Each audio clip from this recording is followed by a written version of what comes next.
10h-11h, le grand rendez-vous Europe 1. Avec les Échos et CNews. Nicolas Barré, Damien Fleureau, Hélène Jouan. En cette fin de semaine, lors de ses vœux à la curie romaine, le pape François a affirmé, je cite, « L'Église ne détournera plus jamais le regard face aux abominations de membres du clergé ayant commis des abus sexuels ». Le pape François a aussi demandé à tous ceux qui avaient commis ce genre d'abomination, comme il le dit, de se livrer eux-mêmes à la justice. C'est ce qui va se passer en France ?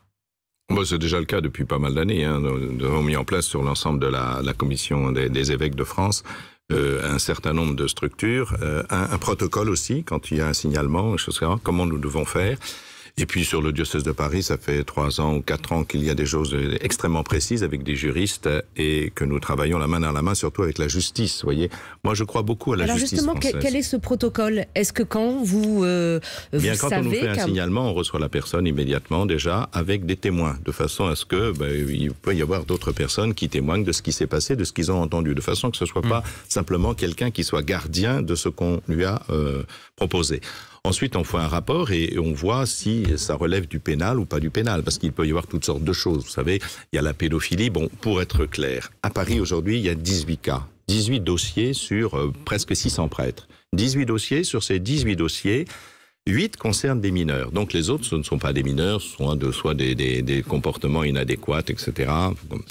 Voilà. Et puis, donc, 8 concernent des mineurs et 2 concernent des mineurs qui sont prépubères, c'est-à-dire la pédophilie au sens strict. Donc, tous ont fait l'objet d'une enquête, bien sûr. Et voilà, donc, et ça remonte depuis 1950. Donc, les choses sont assez claires. Aujourd'hui, et tous aujourd'hui devront répondre devant la justice. Ils ont déjà répondu. Là, quand je parle de dossiers, déjà qui sont passés, déjà qui ont répondu devant la justice et qui sont passés devant la justice. Moi, je crois beaucoup à la justice parce que quand j'étais à Nanterre, j'ai eu un cas, mais c'était pour un adulte.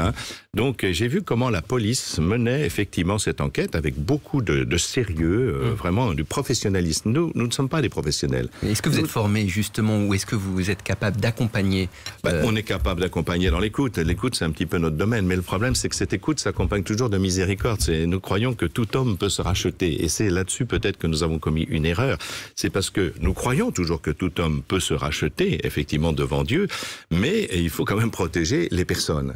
Et c'est cette inadaptation entre la protection des personnes et le fait de se dire cet homme peut se racheter, etc., que nous avons commis des erreurs. Pourquoi? Parce que notre droit canon, nous avons un droit de l'Église, il ne s'adapte pas du tout à ces questions-là. C'est des questions de liturgie, c'est des questions de fonctionnement de l'Église, mais pas du tout à ces questions-là. Donc, c'est pour cela que nous devons absolument faire confiance à la justice française, et moi j'ai pu voir, comme je vous le disais, combien ils étaient sérieux dans l'enquête, délicats avec aussi bien la victime que l'accusé, parce que quelquefois il y a des accusations qui peuvent être injustes.